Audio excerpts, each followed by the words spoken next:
Last week ay pinag-aralan natin ang chapter 1 at natapos na natin ang buong chapter 1 ng Book of Hebrews. At ngayon ay magfo-focus tayo sa buong chapter 2. At ang chapter 2 ay hinati natin sa ilang division, and ang unang division natin dyan ay ang chapter 2 verses 1 to 4, at ito rin ay hinati natin sa dalawang parte para mas mahimay-himay natin ang salita ng Panginoon. Alam ninyo, noong nag-start ang church ng Panginoon sa 1st century hanggang ngayon sa 21st century, para parehas ang pangyayari. Kung ano yung mga naranasan ng mga mananampalataya noong 1st century, 2nd century, hanggang sa 21st century, ay ganoon din ang nararanasan ng maraming mananampalataya. Anong ibig kong sabihin? Maraming mga mananampalataya na unti-unting nalalayo sa Panginoon. Kung pansinin ninyo bakit sumulat si James sa mga scattered Jewish Christians, dahil marami ng mga mananampalataya ang nalayo sa Panginoon. Ganon din nung panahon ni Jude, dahil sa influence ng mundo at ng mga false teachings, maraming mga mananampalataya ang unti-unting nalayo sa ating Panginoon. Ngayon, ang Book of Hebrews, ganon din. Sinulatan niya ang mga Jewish Christians na kung saan marami sa kanila ang unti-unti na ring nalalayo sa Panginoon. Sa 31 years na aking pagsaserve sa Panginoon, sa 31 years na pangangaral at pagtuturo ko ng salita ng Diyos, marami na rin ako nakitang mga Kristiyano na nalayo sa Panginoon. Yung iba, nalayo kasama ang kanilang physical, as in lumayo sa fellowship. Yung iba, nasa fellowship pero spiritually, wala na roon ang kanilang puso sa gawain ng Panginoon, especially sa ating Panginoon. Yan ang realidad ng buhay at yan ang nangyayari sa maraming mga Kristiyano at patuloy itong nangyayari. Kaya dito mismo sa ating pag-aaral, makikita natin na ang paglayo sa Panginoon ay hindi lang yung isang araw na nagising ka at sinabi mong, ayoko na mag-church, ayoko na sa fellowship. Actually, ito ay unti-unti, dahan-dahan. Napapansin mo na humihina na ang faith mo, ang iyong spiritual devotion, humihina na rin, at nawawala na rin ang attentiveness. Di natin namamalayan na napakalayo na pala natin sa Panginoon. Kaya itong pag-aaral natin ngayon, sa verses 1 to 4, at ang ating part 1 ngayon ay ang verse 1 to 2, why we must pay close attention to the gospel. Ang chapter 2 ng Hebrews, ang concern mismo ng author, hindi ito naka-address sa mga unbelievers. Ito ay naka-address mismo sa mga mananampalataya. Narinig nila ang katotohanan ng salita ng Diyos. Meron silang personal relationship sa Diyos. Pero anong nangyari sa mga mananampalatayang ito? Nagkaroon ng panlalamig sa Panginoon. Hindi nila namamalayan na nalayo na pala sila sa Panginoon. Ano ba ang naging sitwasyon nila? Matindi ang pressure, matindi ang influence ng mundo, ang influence ng false teachings, ng pinanggalingan nilang religion at ng persecution. Kaya dito natin makikita sa chapter 2 ang command at ang instructions ng author. So, ang question natin ay napakasimple pero seryoso. Why must we pay close attention to the gospel we have heard? Bakit kailangan nating pagtuunan ng pansin ang ebanghelyong narinig natin? Number 1, because spiritual drift is real. Sinabi ko sa inyo kanina na ang Hebrews ay isinulat ito sa mga Kristiyanong dumadaan mismo sa matinding pressure at persecution. Mayroong temptation sa kanila at ang temptation, babalik sila sa kanilang old religion. So ito ang nangyayari talaga sa kanila. Natutukso na silang bumalik sa kanilang old religion. Kaya tignan natin ang sinabi mismo ng verse 1. Therefore, we must pay much closer attention to what we have heard, lest we drift away from it. So hatiin natin ito sa tatlo, then himay-himayin natin ang bawat salita ng verse 1. The call to pay close attention. Ang sinabi mismo ng kanyang salita, therefore we must pay much closer attention to what we have heard. Ang unang salita na ginamit niya dyan is the word therefore. Connected yan sa chapter 1. Anong presentation mismo ng author sa chapter 1? Ng ating Panginoong Hesus ang supreme. Siya ay greater kaysa sa mga angels. Ang pinopoint mismo ng author, si Jesus ay creator. Si Jesus ang final revelation ng Diyos. So dahil ang ating Panginoong Hesus ang final revelation at siya ang creator ng heaven and earth at siya ang supreme, hindi dapat maging casual ang pakikitungo natin sa Kanya at sa Kanyang mga salita. So yun ang tinuturo mismo ng author dun sa unang word na therefore. At ang sumunod na word dyan is we must. Una yung word na we, collective. Must, hindi ito optional. Ito ay kailangang gawin. Hindi ito isang suggestion. Ito ay isang obligation. Actually, strong obligation. Kaya nga sinabi niyang we must. Mayroong urgency. And anyway, every time na ginagamit natin ang salitang we must, nasa command tone yan. Tignan ninyo, nung sinabi ng Panginoong Hesus sa Matthew chapter 28, go and make disciples of all the nations. Nasa command tone siya. Hindi nagsasuggest ang ating Panginoong Hesus, kundi siya'y nag-uutos. Ganon din, dito mismo sa verse 1, nung sinabi ng author, we must, nasa command tone yan. So yan ay command. Bilang mga believer, meron tayong personal responsibility sa spiritual na kalalagayan mismo natin, sa spiritual condition natin. Kasi madalas ang nangyayari ay ganito, iniaasa natin ang ating spiritual condition natin sa mga pastors natin, sa mga leaders natin. Tandaan ninyo, responsibilidad mo ang iyong spiritual na kalalagayan. At hindi dyan nag-end. Pagkatapos niya sinabi ang salitang therefore, we must, sumunod yung word na pay much closer attention. Sa original word na pagkagamit niya dyan, hawakan mo ng mahigpit na mahigpit ang isang napakahalagang bagay at huwag mong bibitawan. So yan ang itinuturo mismo ng salita ng Diyos. Dapat intentional tayo, nakafocus tayo at alerto tayo.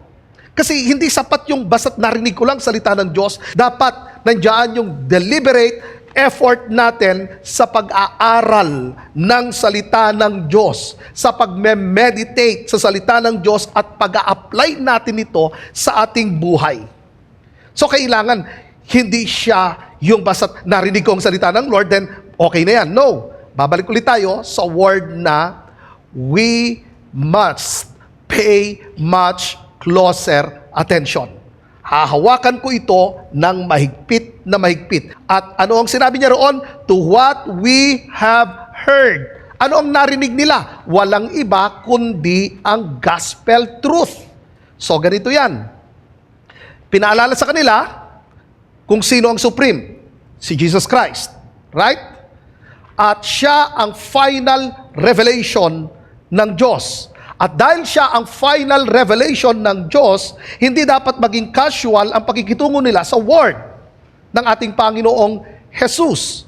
So, ang salita ni Jesus, ang gospel, panghahawakan ko ito ng mahigpit na mahigpit. Kaya nga, yun ang sinasabi ng salita ng Diyos.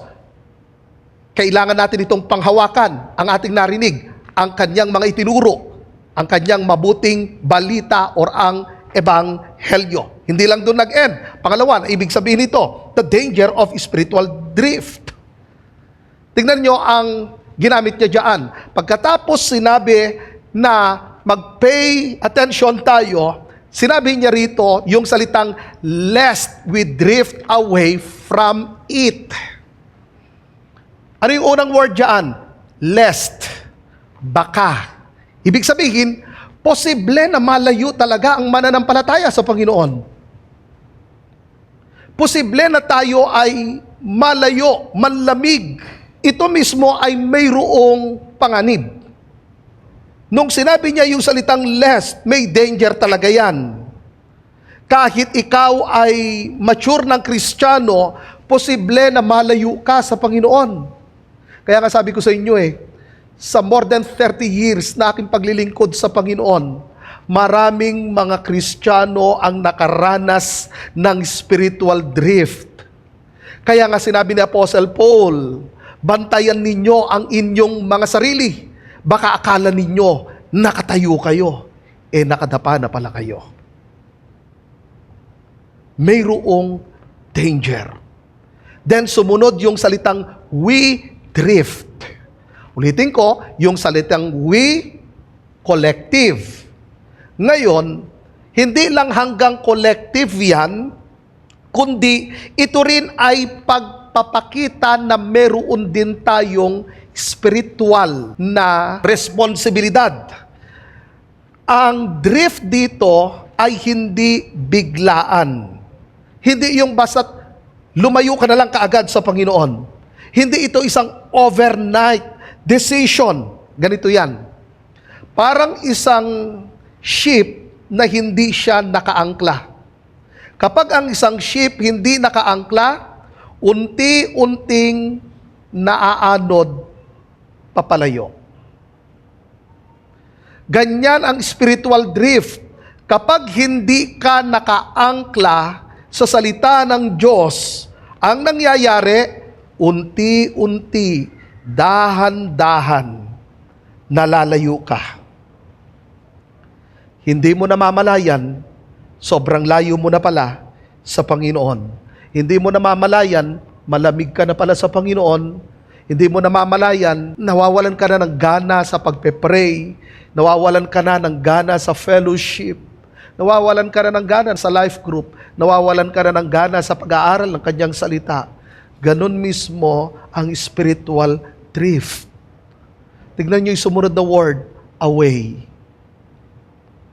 Anong ibig sabihin niyan? Na ang paglayo ay mayroong direksyon. Dahil nung ginamit ang salitang away, hindi siya neutral, mayroong direksyon. Ibig sabihin, lumalayo ka sa Panginoon. Ulitin ko, ang spiritual drift, hindi ka agad mabilis na lumayo yan, unti-unti na lumalayo. Yun nga, unti-unting nawawalan ng gana sa fellowship, unti-unting nawawalan ng gana sa prayer, unti-unting nawawalan ng gana sa pagbabasa ng salita ng Diyos. Yun ang spiritual drift. Yung ginamit niyang word na away, hindi siya neutral, meron siyang direksyon. Meron siyang pinupuntahan. At ano nangyayari? Lumalayo siya sa Panginoon. Then sumunod yung word na from it. Ano yung from it? Gospel truth. Ang salita ng Panginoon, ganito. Kaya sinabi mismo ng salita ng Panginoon, panghawakan ninyo ang inyong narinig. At ano yung narinig nila? Babalik ulit tayo sa word na from it, ang gospel truth. Yun yung panghahawakan mo na mahigpit na mahigpit. Kaya nga hindi pwedeng maging casual ang pakikitungo natin sa salita mismo ng Diyos. Magseryoso tayo sa salita ng Diyos. So ito'y panghahawakan ko, parang ganito, pinanghahawakan ko na mahigpit kasi napakahalaga nito. Kung alam mo at nauunawaan mong napakahalaga ng gospel, then hindi mo ito bibitawan. Dito mo iaangkla ang iyong sarili para hindi ka malayo. Pero pag hindi ito nakaangkla sa kanyang salita, lumalayo ka sa Panginoon. Pangatlo, na ibig sabihin ng verse 1, the urgency and responsibility. Kung papansinin ninyo, sa buong verse na yan, dalawa ang kanyang tinukoy. Una, ang command. Pangalawa, ang consequence. Ano ang command dyan? Ang sabi niya, we must pay much closer attention sa ating narinig, ang gospel truth. Then ano ang consequence? Lest we drift away from it. Kaya, itinuro niya mismo dyan, una, ang command, pangalawa, ang consequence. Kaya nga ulitin ko yung sinabi ko, na sinabi niya sa kanyang salita na we must, ito ay collective, pero personal din ito. Hindi sapat yung basta't umatenda lang ako sa church. Hindi sapat na ang church na dinadaluhan ko ay strong. Kailangan i-check mo kumusta ang iyong devotion. Kasi kung titignan naman ninyo hindi kulang sa teaching itong mga mananampalataya Ang problema, yung kanilang personal life. Hindi sila nagseryoso sa salita ng Diyos. Hindi nagkulang ang mga leaders. Intentional silang tinuturuan ng mga leaders. Binabantayan sila ng mga leaders. Ang problema, hindi sila nagbantay. Hindi nila binantayan ang kanilang puso. Distracted sila. Hindi sila nagseryoso sa salita ng Diyos. Kaya napakabilis nilang bitawan ang mabuting balita. Kaya dito itinuturo ng salita ng Panginoon na ang drift mapanganib. Kasi unti-unti, dahan-dahan, hindi mo namamalayan, lumalayo ka na pala sa Panginoon. Kaya dito mahalaga sa atin ang regular exposure natin sa Scripture. Madalas binabaliwala natin ang kahalagahan ng salita ng Panginoon. Madalas Sunday lang tayo nagbubuklat ng salita ng Diyos. Ang itinuturo ng salita ng Panginoon, every day, intentional nating binabasa at pinag-aaralan ang salita ng Diyos. Kaya nga sinabi kong regular exposure sa Scripture. Ngayon, siguro naiintindihan na ninyo kung bakit sinasabi namin lagi na magbasa kayo everyday ng salita ng Diyos at inuunawa ang salita ng Panginoon. Lagi namin sinasabi sa mga leaders na ganito, magbasa kayo everyday, then ano ang naintindihan ninyo sa inyong binasa? Kasi nga, ito na-force ka talagang unawain ang salita ng Diyos Ngayon, tignan mo, pag binasa mo lang at wala talaga yung accountability, magiging casual lang pagbabasa natin. At least nagbasa na ako. Pero ang tanong, binabasa mo ba na mayroong pang unawa? Minemeditate mo ba ito? Kasi possible na nagbabasa ako ng 10 chapters a day na hindi ko naiintindihan ang salita ng Diyos. Ngayon, kapag mayroong tamang accountability, na kapag binasa ko ang salita ng Diyos, ire-report ko kung ano nabasa ko at ano ang naiintindihan ko. Ano ang sinasabi ng salita ng Diyos na force talaga kung unawain ko ang salita ng Diyos. Babalik ulit tayo, yung sinabing we must, hindi isang opinion, nasa command tone. Kasi minsan nasa isip natin, legalism na yan, yung ganyang ginagawa. No! Dapat alam natin kung anong ibig sabihin ng legalism. Ang legalism ay ganito. Ganito ang turo ng legalism. Magbasa ka ng Bible para maligtas ka. Magsimba ka para maligtas ka. That is legalism. Yung mayroon kang idinadagdag sa finished work ni Jesus Christ. That is legalism. Pero yung sinasabing bilang isang Kristiyano, mahalaga na basahin mo, pagnilayan mo, pag-aralan mo, i-apply mo ang salita ng Diyos, hindi siya legalism. Ang tawag niyan, spiritual discipline. So dapat na alam natin ang kaibahan ng legalism sa spiritual discipline. Ang spiritual discipline, itinuturo natin, hindi ito ang makapagliligtas sa atin. Meron na tayong relationship sa Diyos. Ligtas na tayo nung tayo nanampalataya kay Kristo. Ang usapan ngayon ay ang experiential sanctification, ang aking spiritual growth. Impossible ang spiritual growth kung walang spiritual discipline. Tignan ninyo ang nangyari. Kapag walang spiritual discipline, spiritual drift. Ito ang nangyari sa maraming mga Kristiyano sa first century. Dumating sila sa point na wala na mismo ang spiritual discipline. Kaya ang naranasan nila, spiritual drift. Kaya nga sabi ko sa inyo, doon pa lang sa verse 1, mayroong command, mayroong consequence. Kapag ginawa kong casual ang salita ng Diyos, ibig sabihin, babasahin ko lang, naririnig ko lang salita ng Diyos, pero hindi ko siya sineseryoso. So ano nangyayari? Unti-unti, lumalayo ako sa kanyang salita. Pag lumalayo ako sa kanyang salita, naaalaw ko ang compromising, ang influence ng mundo at ang decision ko nakabase na hindi na sa salita ng Diyos, kundi sa kung ano ang sinasabi ng mundo. Yun ang problema sa spiritual drift. Kaya napakahalaga sa atin na magkaroon tayo ng sense of urgency and responsibility. Responsibilidad natin ang ating sarili. Tignan natin ang ating kalalagayan spiritually. Bantayan natin ang ating sarili. Mayroong self-examination. Tanungin natin sarili natin, lumalalim ba ako or lumalayo ako sa Panginoon? Mahalaga ang self-examination. Meron bang community accountability? Kung walang community accountability at in-isolate natin ang ating sarili, mas mabilis ang paglayo yan sa Panginoon. Pangalawa, because God's judgment is certain. Tingnan niyo ang sinabi sa verse 2, for since the message declared by angels proved to be reliable, and every transgression or disobedience receive a just retribution. Ano ang punto ng verse na ito? Napakasimple ng kanyang sinasabi pero sobrang bigat.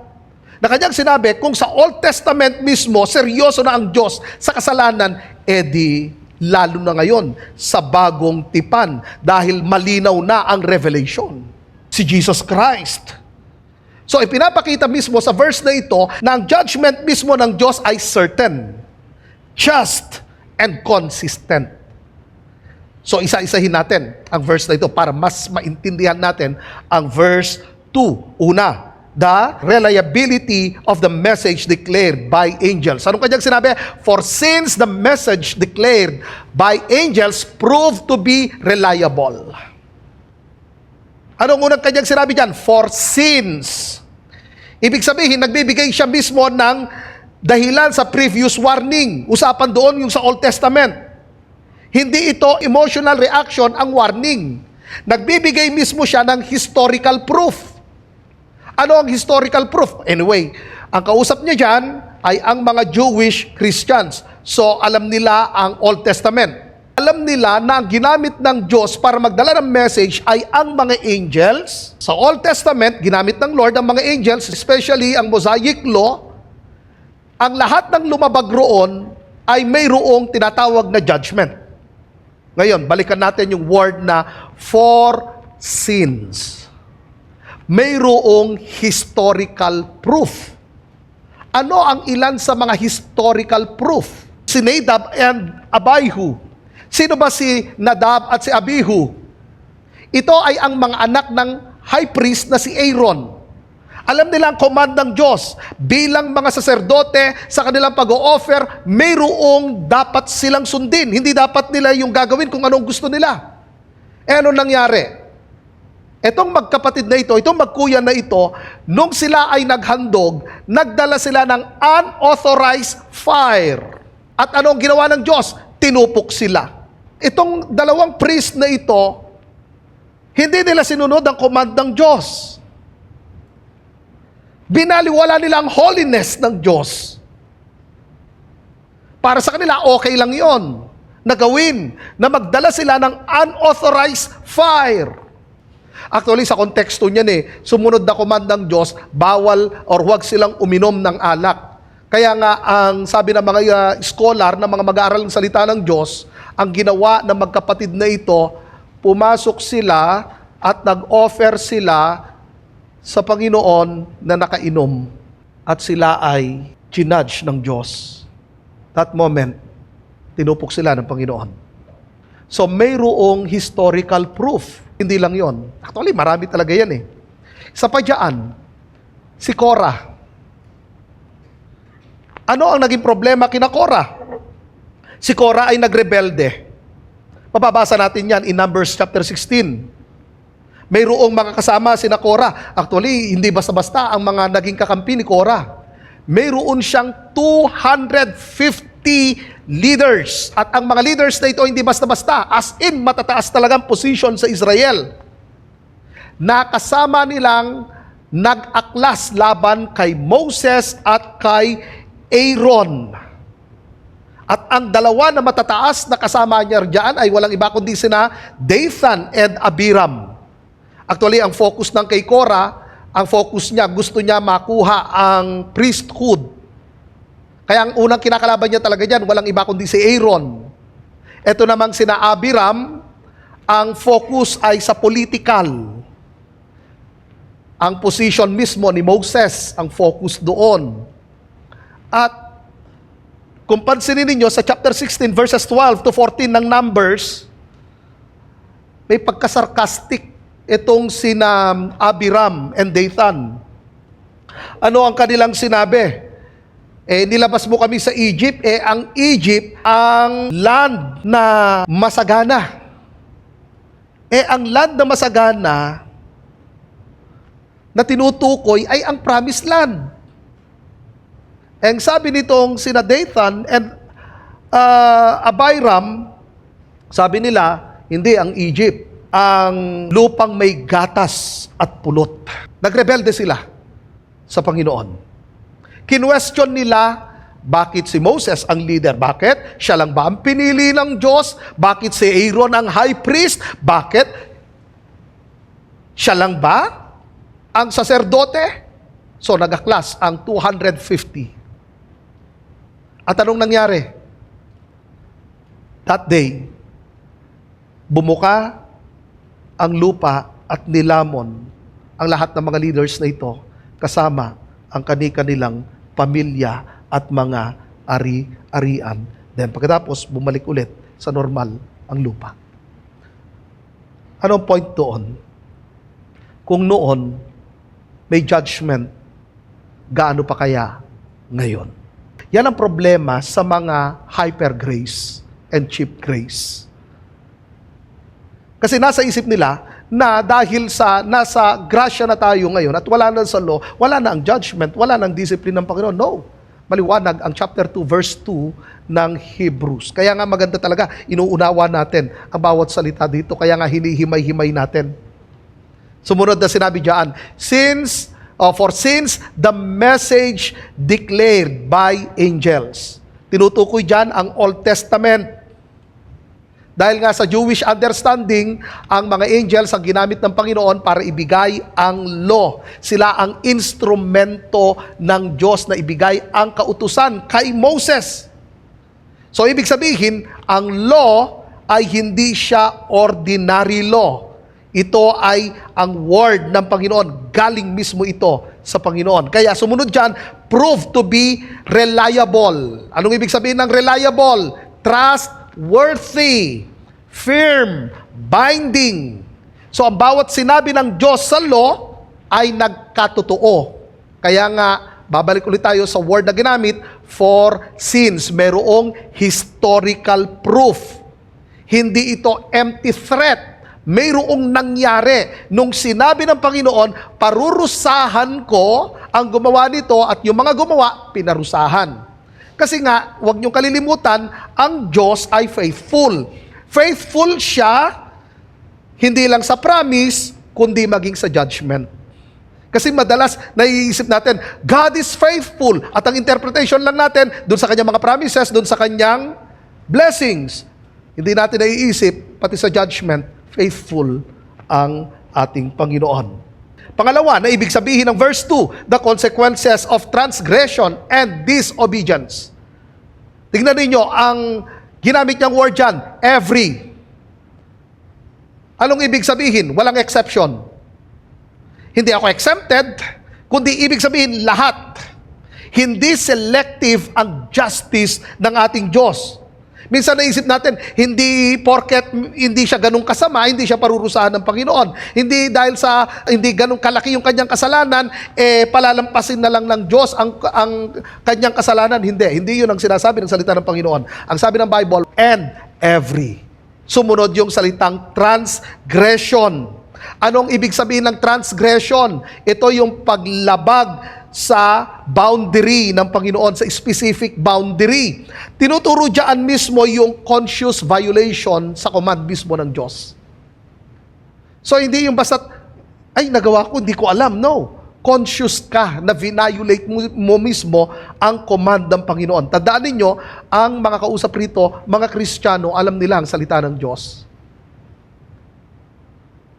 Naturuan sila intentionally sa salita ng Panginoon. Ngayon, babalik ulit tayo sa salitang transgression. Lumagpas ka dun sa boundary. Merong boundary pero lumampas ka. Conscious na ginawa mong humakbang ka papalabas doon sa boundary na yon. Kaya nga, conscious violation. Sumunod dyan yung salitang disobedience. Ang disobedience ay napakalawak na salita. Ang disobedience ay ganito.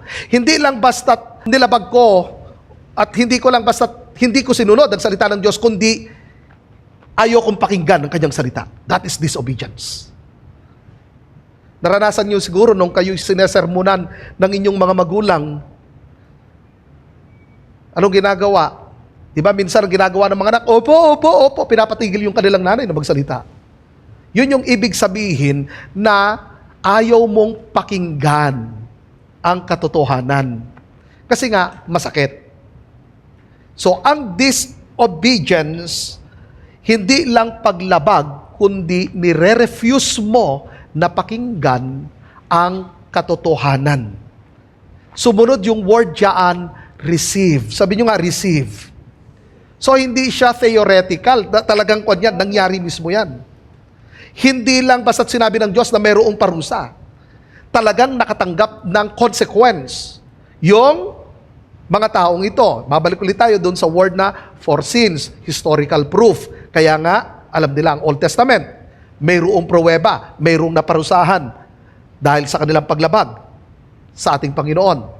Then, ano ang kanilang natanggap? A just retribution. Anong ibig sabihin ng just? Means fair. Si Lord, fair siya. Righteous, matuwid. Pag sinabi namang retribution, repayment or penalty. So, ang judgment ng Diyos, hindi siya sobra, hindi rin siya kulang. Kaya nga, ang sinabi diyan, just retribution. Ulitin ko, yung just, fair. Pag retribution, repayment. So, ang pagpaparusa ng Diyos, hindi sobra, hindi kulang. Ano ang sinabi ng kanyang salita sa Romans? Ang kabayaran ng kasalanan ay kamatayan. Ganito, kung ako magta-translate, ganito. Ang sweldo ng kasalanan ay kamatayan. Kasi pinagtrabahuhan mo yan eh. Kaya nga sumunod doon, ngunit ang regalo ng Diyos ay buhay na walang hanggan sa pamagitan ni Hesukristo. Kaya nga ang salvation, hindi pinagtrabahuhan. Regalo. Ngayon, ang kasalanan, pinagtrabahuhan. Kaya, nung sinabi ng salita ng Diyos, ang kabayaran ng kasalanan, kamatayan, ulitin ko, kung ako magta-translate dyan, ganito ang aking translation. Ang sweldo ng kasalanan ay kamatayan. Kasi pinagtrabahuhan mo yan. So, fair ang ating Diyos. So, ibig sabihin, makikita na natin na ang kasalanan, hindi pala siya magaan. Tignan niyo, ang mundo ngayon, pinapagaan ang kasalanan. Pero maliwanag ang tinuturo mismo ng Hebrews chapter 2, verse 2. Ang kasalanan, mabigat. Kaya ngayon ang sinasabi mismo ni Paul, ang kabayaran ng kasalanan ay kamatayan. So, mabigat talaga ang kasalanan.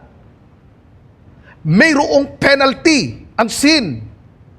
Kaya nga, ano ginawa ng ating Panginoong Hesus? Siya ang nagbayad ng penalty ng ating mga kasalanan. Kaya ang sino mang nanampalataya kay Kristo, hindi na dadaan sa judicial judgment. Bakit? Binayaran na ni Kristo ang penalty ng sin. So, ibig sabihin, regalo ang salvation. Kaya nga sinabi ng Bible, ngunit ang buhay na walang hanggan ay regalo ng Diyos sa pamagitan ni Hesus Kristo. Hindi sa pamagitan ng iyong good works, hindi sa pamagitan ng iyong religion, hindi sa pamagitan ng iyong mga magagandang asal, kundi sa pamagitan ni Hesus Kristo. Kasi madalas ganito ang Diyos ay pag-ibig. Totoo, si Lord pag-ibig. Pero hindi nangangahulugan na automatic ang salvation para sa lahat. John 3:16, ang sinabi roon, gayon na lamang ang pag-ibig ng Diyos sa sanlibutan, kaya ibinigay niya ang kanyang bugtong na anak. Dahil sa pagmamahal niya sa lahat ng tao, hindi selective, lahat ng tao, kaya sumunod roon, kaya ibinigay niya ang kanyang bugtong na anak para merong magbayad ng penalty ng sin. Kasi mabigat ang kasalanan. Hindi isang magaan ang kasalanan. Sobrang bigat ng kasalanan. Na mismo ang ating Panginoong Hesus ay nagkatawang tao para tayo ay iligtas. Para bayaran ang penalty ng ating mga kasalanan. Pero sino lang makakatanggap nun? Walang iba kundi ang mga taong nanampalataya. Yesu Kristo ang makakatanggap ng buhay na walang hanggan. Third, na tinuturo ng verse 2, the urgency of obedience to Christ. Pansinin ninyo ang argumento ng author. Ang kanyang argument, from lesser to greater. Anong ibig kong sabihin? Sino ang ginamit ng Panginoon sa una? Mga angels. At ang message na ito ay reliable. Then pagkatapos dumating ang final revelation, si Jesus Christ. Ang mga angels, lesser, si Jesus ay greater. Ang final revelation ng Diyos, mas mataas ang authority ni Kristo kaysa sa mga angels. Kaya nga, dapat lalo tayong magseryoso sa message mismo ng ating Panginoong Jesus.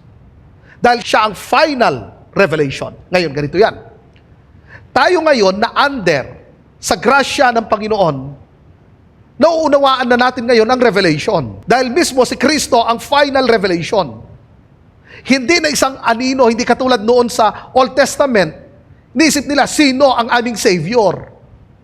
Kaya nga laging binabanggit ng Bible na yung kanilang paghahandog, ang templo, ang tabernacle, ito yung mga larawan lamang ng mga bagay na darating. At sino ang katuparan? Walang iba kundi si Kristo. Pero sa kanila, hindi nila alam yon na si Kristo.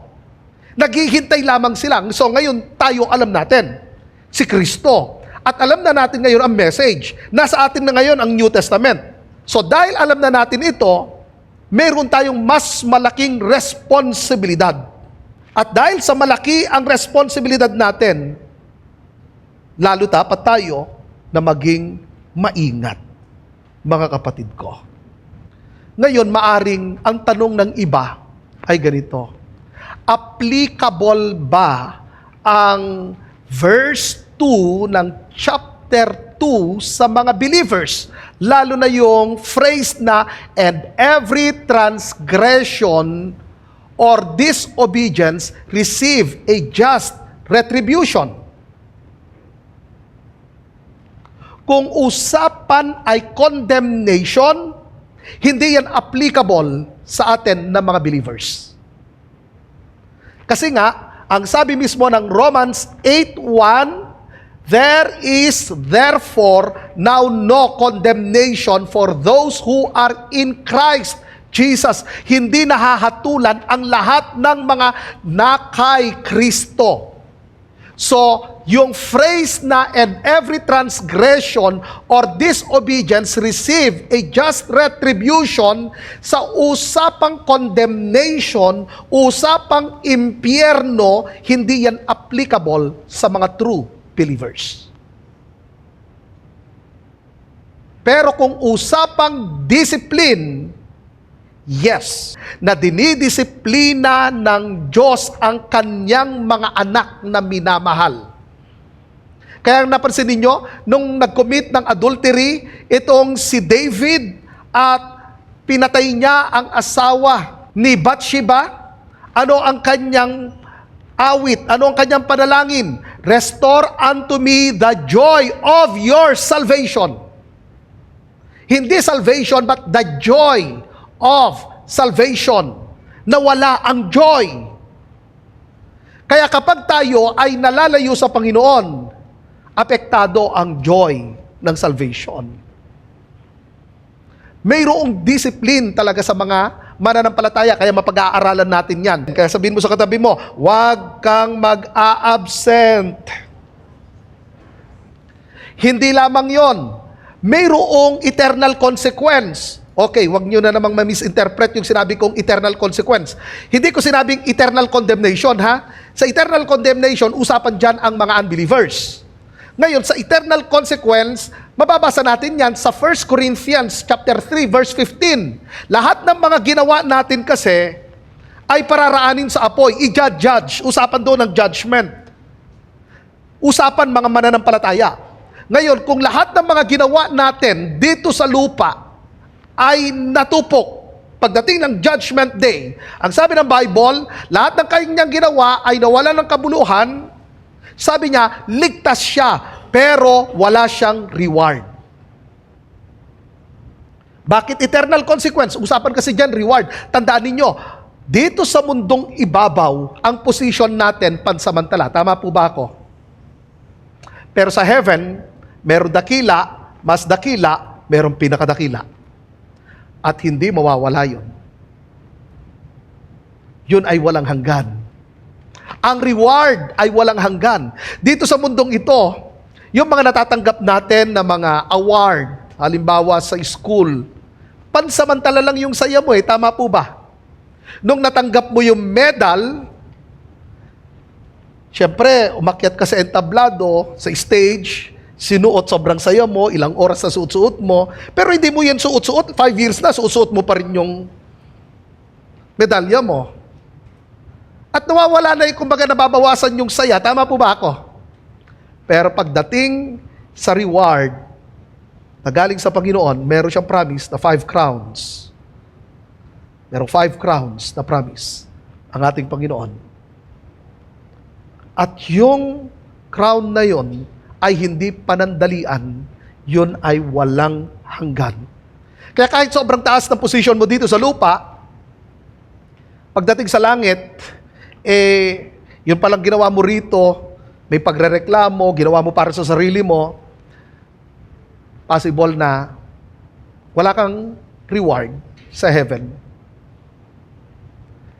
Kahit hindi naman ganun kataas ang position mo naman dito sa lupa, naging matapat ka sa lahat ng mga pinagagawa sa iyo ng Panginoon, ang iyong position sa heaven ay mananatili at mataas. Kaya napansin ninyo, ang usapan ng mga disciples noon hindi naman yung, Lord, sana kami masave. Hindi. Ang usapan doon, sino ang pinakadakila? Sino ang pinakadakila pagdating ng pag-ahari ng ating Panginoon? Kaya lang, mali ang position ng kanilang heart. Yun yung problema, yung habol ang position, na mali rin ang position ng puso. Kaya nga, itinuro ng Panginoon ng napakasimpleng bagay. Gusto nyo maging pinakauna, then maglingkod kayo. Kayo ang pinakahuli. Maging katulad kayo ng mga bata. Maging humble kayo. Amen po ba? Kaya palakpakan natin ang Panginoon. Pero sa mga hindi naman nanampalataya kay Kristo, sa lahat ng mga nanonood at sa mga naririto, mahalaga na i-check ninyo ang inyong sarili. Kailangan ninyong tingnan, meron ba talagang pagbabago sa buhay ko? Hindi natin binabago ang buhay natin para maligtas. Ang pinopoint ko ay ganito, kapag nanampalataya ka kay Kristo, mayroon talagang transformation na nangyayari. Mayroong pagbabago sa puso. Pinalitan ng Diyos, binigyan ka ng Diyos ng bagong puso. At dahil meron kang bagong puso, mayroong nababago sa buhay mo. So i-check nyo yung sarili ninyo. Anong nangyayari? Papalala ang buhay ko or mayroong mga changes na dinidesire ko lalo si Christ? So kung nakita mong ganon, na mayroong mga changes, then, praise the Lord, tuloy-tuloy kang lumago sa Panginoon. Pero, kung ang nangyari, active ka lang sa church, kahit merong ministry, kung walang relationship, problema yon. Kaya yun ang nakakashock pagdating ng araw. Yun ang sinabi mismo ng Matthew chapter 7. Sabi ng Panginoon, darating ang araw, maraming magsasabi, Lord, Lord. Tama yung kanilang statement. Tama yung kanilang confession. Lord, Lord. Pero ang problema ay ganito. Nagpahayag kami, nangaral kami, nagpalayas kami ng masamang espiritu. Hindi patungkol sa relationship. Ang kanilang inilapit sa Lord, ang ginawa nila sa Panginoon. Ang ginamit ng Lord, hindi ko kayo nakikilala. Yung new na ginamit niya ron is ginosko. Kaya nung sinabi ng Panginoon, hindi ko kayo nakikilala. Ibig niya sabihin, sa simula't simula pa, wala tayong relationship. So itong mga taong ito, naglingkod sila, pero wala silang relationship sa Panginoon. Yun yung sinasabi mismo ni Apostle Paul sa Romans chapter 10, verse 1, 2, up to the following verses. Sinabi niya na ang kapwa niya Hudyo, masigasig silang mag-serve sa Panginoon, pero hindi sila nanampalataya kay Kristo. So possible pala ng isang tao na masigasig na maglingkod sa Panginoon, pero walang personal relationship sa Panginoon. Kaya yun ang nakakatakot. Yun ang nakakabahala. Yung sinabi mismo sa Matthew chapter 7. Kaya mga kapatid ko, dito sa New Life, lagi natin i-check ang ating mga sarili. Totoo ba akong nanampalataya kay Kristo? Meron ba akong personal relationship sa Panginoon? Hindi ito isang condemnation, kundi kailangan ng self-examination. Yun ang sinabi mismo ng Apostle Paul sa 1 Corinthians. Examine ninyo ang inyong pananampalataya. Kayo ba ay kay Kristo? Kaya lagi natin i-check ang ating sarili. Meron ba akong personal relationship sa Panginoon? Totoo ba akong nanampalataya kay Kristo? Ngayon, kung ikaw ay tunay na nanampalataya kay Kristo, ang tanong ko sa iyo, kumusta ang relasyon mo sa Diyos? Nagiging on fire ka ba or nagiging cold ka na kay Lord? Mahalaga, i-check natin ang ating heart. Kaya, ano ang dapat nating gawin? Stay spiritually alert. Ang spiritual drift ay hindi siya dramatic. Ang spiritual drift, unti-unti, dahan-dahan. Kaya nga, sa verse 1 ng chapter 2, itinuro ang unang practical response. Ano yon? Ang maging spiritually alert. Maging alerto. Ano bang ibig sabihin ng spiritually alert? Una, yung salitang alert. Dapat ikaw gising na gising, attentive, aware ka. Hindi ka lang basta physically present sa church, dapat spiritually engaged ka. Yun ang ibig sabihin ng spiritually alert. Hindi lang basta napapakinggan mo ang salita ng Diyos, kundi pinaprocess mo ba ito at ina-apply mo ang kanyang salita? Kasi ganito yan eh. Pwede naman akong mag-take note, pwede naman akong active pa rin na umattend sa church, pero ang aking puso natutulog na. Kaya kailangan ang spiritual alertness kasi nga mayroong tunay na panganib sa spiritual drift. Dahil napaka-subtle nito. Hindi natin namamalayan, lumalayo na pala tayo. Kaya sabihin mo sa katabi mo, maging mapagbantay ka. Ano nga ba ang sign na ikaw ay hindi na spiritually alert? Hindi ka na excited sa Word of God. Ang prayer life mo, mechanical na lang. Hindi ka na excited sa pagpe-pray. Naging spiritual pilot na lang ang pagpe-pray. Yung mabilis kang madistract at nawawala ang focus mo sa Panginoon. Kaya mahalaga ang chapter 12 ng Hebrews. Fix your eyes on Jesus the author and the finisher of our faith. Papaano mo malaman na ikaw ay hindi na spiritually alert? Hindi ka na sensitive sa conviction. Ini-ignore mo na yan. Ulitin ko, yung nabanggit ko kanina, ang spiritual drift hindi siya overnight. Unti-unti, dahan-dahan na nalalayo. Kaya mahalaga dyan, mayroon tayong tinatawag na consistent exposure sa Scripture. Kailangan natin na magbasa, mag-meditate, mag-reflect. Basahin natin intentionally, unawain natin ang salita ng Panginoon. Hindi lang yon, mahalaga ang intentional prayer life. Pag sinabing intentional prayer life, hindi lamang puro petition. Kasi madalas pag nagpe-pray tayo, puro petition ang laman ng prayer natin. Pag sinabi kong intentional prayer life, huwag mawawala ang adoration, confession, thanksgiving. Madalas, petition lang. Yes, tinuro ng Bible ang prayer of petition, pero hindi pwedeng mawala ang adoration. Dahil sinabi mismo ng ating Panginoong Hesus, nung sinabi ng kanyang mga tagasunod, Panginoon, turuan mo kami manalangin. Anong sagot ng Panginoon? Ganito kayo manalangin. Ama namin, sumasalangit ka, sambahin. Napansin ninyo? Adoration. Then confession.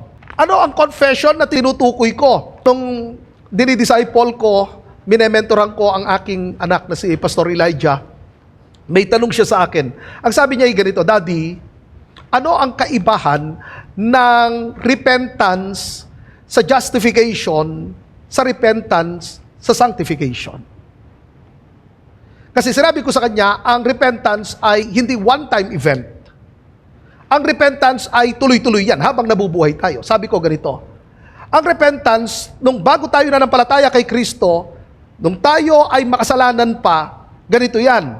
Ang paniniwala kasi natin sa ating sarili noon, na kaya nating iligtas ang ating mga sarili, na mas mabait naman tayo kaysa sa iba, na kaya ng good works natin na tayo ay masave, na kaya ng religion na tayo ay masave, as long as na hindi ka masama, hindi katulad ng iba, kaya mong isave ang iyong sarili.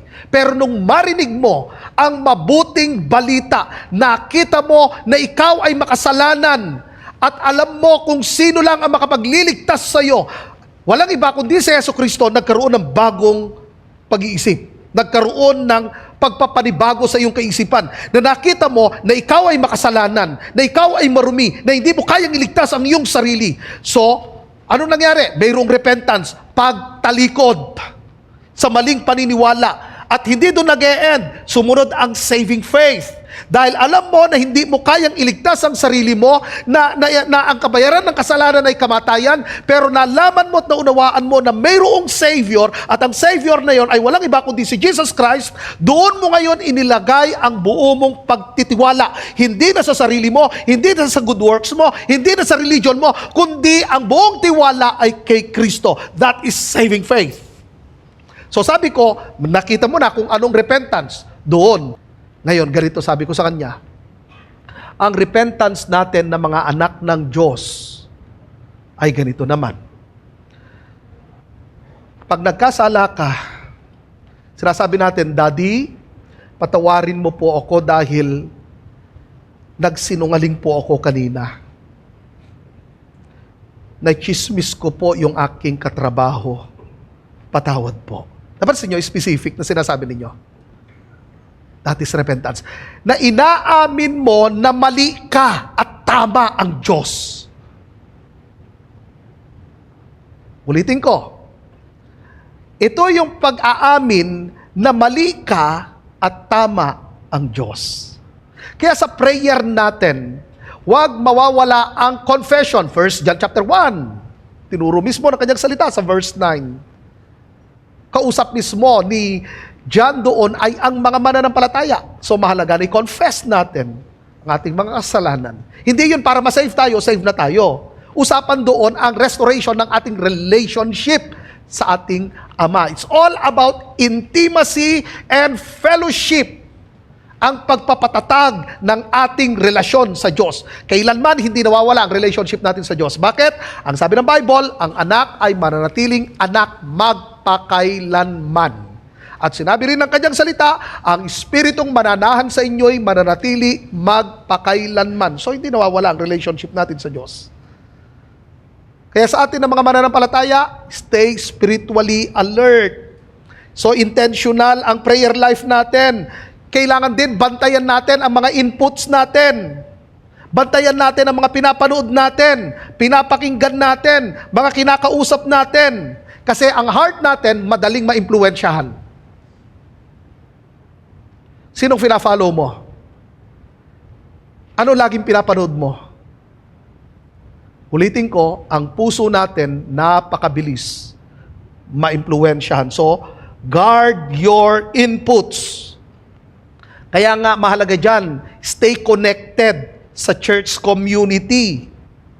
Alam ninyo, nape-prevent ang spiritual drift kung mayroong malusog na accountability.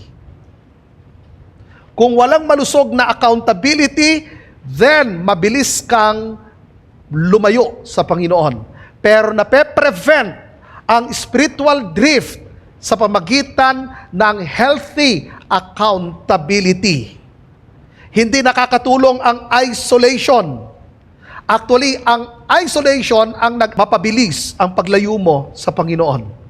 Kaya tignan mo yung mga Kristiyanong in-isolate nila sa sarili nila, mabilis yan malayo sa Panginoon. Second, na dapat natin gawin, focus on God's Word. Kung ang solution sa spiritual drift ay paying much closer attention, ibig sabihin, ang practical step ay mag-focus mismo tayo sa Word ng Panginoon. So anong ibig sabihin ng focus on God's Word? Ito yung intentional concentration. Hindi ka distracted, naka-tune in ang iyong pandinig. So pag nagbasa tayo, hindi dapat siya half-hearted. Dapat buong puso yung pagbabasa natin, naka-focus mismo tayo roon. Kaya nga bilang mga mananampalataya, ang ating heart, ang ating mind, naka-focus sa kanyang salita. Pag ginagawa natin ito, then nape-prevent ang spiritual drift. So, simple lamang dyan yung practical application. Kailangan ang daily structured reading. Pag sinabi kong daily structured reading, pag binasa mo halimbawa ang Genesis, simulan mo sa chapter 1 at sunod-sunod na yan. Huwag patalon-talon. Pero hindi sapat ang reading. Kailangan ng meditation. Ang meditation, sa Hebrew, pag ginamit yung salitang meditate, paulit-ulit na binabasa mo na naririnig ng tenga mo hanggang ma-memorize mo. That is meditation.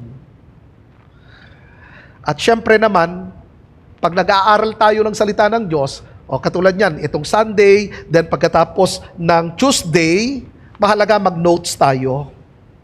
Sabihin mo sa katabi mo, mag-notes tayo. Amen? Number 3 na dapat natin gawin, take responsibility seriously. Isa sa pinakamahalagang practical steps laban sa spiritual drift ay personal responsibility. Totoo na kaming mga pastor ay mayroong personal na responsibilidad sa inyo. Yes, ang mga leader ay mayroong responsibilidad sa inyo. Pero, huwag niyong kalilimutan na mayroon din kayong responsibilidad. Lagi kaming nagpapaalala sa inyo, nagtuturo sa inyo, pero huwag niyong kalilimutan ang personal accountability. Ikaw mismo magbabantay ng puso mo. Kaya sabihin mo sa katabi mo, bantayan mo ang puso mo. Kailangan dyan active participation sa church.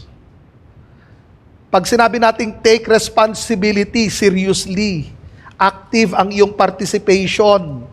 Kailangan mayroong intentional action yan.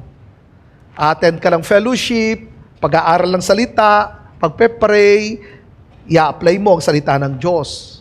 Pag sinabi rin nating take responsibility seriously, ownership yan ng faith. Kasi ang faith, hindi ito sineshare. Ang ibig kong sabihin ganito, possible yan na yung isang tao na habang nandoon ka, inaalagaan mo, okay siya. Pero pag wala ka na, ala na. Kaya kailangan tuloy-tuloy ang pag-grow mo. Kahit hindi ka nila nakikita, ikaw ay nag-grow sa pananampalataya. Kaya mahalaga dyan ang self-examination. Lagi mong i-check, kumusta ang aking spiritual life? Nag-grow na ba ako? Lumalayo ba ako kay Lord? Nagiging malamig na ba ako sa Panginoon? Or on fire ako? Mahalaga dyan, tignan natin yung mga weak points natin. Kasi pag hindi natin chine-check yung mga, tinitignan yung mga weak points natin, dyan lagi tayo aatakihin ng kaaway. Kaya merong mga self-examination. Siyempre, magkaroon tayo ng spiritual goals. Kailangan gawin natin. Ito, magbabasa ako everyday. 3 chapters a day. O yung umaga, paggising ko, 1 chapter. Tanghali, pagkatapos ko mananghalian, 1 chapter. Bago ako matulog, 1 chapter. So meron kang spiritual goal. Paggising ko, bago ako mag-scroll sa social media, magpe-pray muna ako. Nakabasa na ako ng Bible, nakapag-pray na ako. Meron kang spiritual goal. Maliwanag yan. At syempre, i-guard mo ang iyong environment. Alam niyo kung naka-attend lang kayo nung nakarang Tuesday, maganda yan, ine-encourage ko kayong umattend kayo ng Tuesday. Pinag-aaralan natin ang Book of Genesis. Ngayon, nung Tuesday, tinuro ko yung kay Dina, di ba? Ni-rape si Dina. At sinabi ko sa kanila yung word na went out na ginamit doon sa Hebrew. Yung salitang went out, hindi lang minsanan yun, kundi consistent na ginagawa mismo ni Dina na makibarkada sa mga Canaanites. So, inadapt na niya yung kultura, yung mga kaugalian ng mga Canaanites. Kaya makita na natin kung anong buhay ang meron si Dina. Kaya kailangan nating i-guard ang ating environment. Tandaan ninyo, tayo ang pipili kung sino ang kaibigan natin. Kung ano ang panonoorin natin. Yung mga kaibigan ba natin naglalapit sa Panginoon or naglalayo sa Panginoon?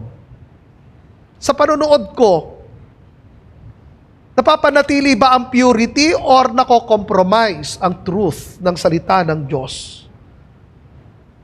Kaya dyan pumapasok ang accountability partner. Mahalaga na mayroong accountability ang bawat mananampalataya. Kaya nga maganda pag ang asawa mo, Christian, o di, mas magandang accountability. Kami ni Pastora, kami mismo accountable kami sa isa't isa. Kaya nga, nape-prevent ang spiritual drift. Pang-apat, kasi hanggang 4 na po ito eh. Live out your faith with care daily. So, hindi sapat yung alert ka lang. Yung nakafocus ka sa salita ng Diyos at responsible ka. Kailangang i-apply ang faith araw-araw. So, ang ibig sabihin nito, nang live out your faith with care daily, that is faith in action. Hindi lang basta't naniwala ako sa Bible, hindi lang basta't naniwala ako sa napag-aralan ko sa salita ng Diyos, kundi isasabuhay ko ito. Hindi lang yon, usapan dyan ang daily commitment. Kaya nga, care daily. Daily commitment yan. At hindi lang yon, yung salitang care. Ibig sabihin, careful attention. Nagiging maingat ka sa bawat decision mo, sa bawat action mo. Sa bawat decision, iniisip mo, pag ginawa ko ito, ano ang magiging epekto nito? Ano ang magiging consequence nito sa akin, sa mga mahal sa buhay ko, sa mga nakapaligid sa akin? Kaya mga kapatid ko, tuloy-tuloy dapat na yung mga napag-aralan natin na salita ng Diyos, i-apply natin. Dahil kung walang application, then hanggang information lang tayo. Pero ang pag-aaral kasi talaga ng salita ng Diyos ay hindi hanggang information, kundi transformation. So kung puro knowledge at walang application, magiging mayabang tayo. So walang halaga ang knowledge na walang application. So ang pag-aaral natin ng salita ng Diyos, ang goal natin ay hindi lamang information, kundi transformation ang tuloy-tuloy ang ating spiritual growth. Amen po ba?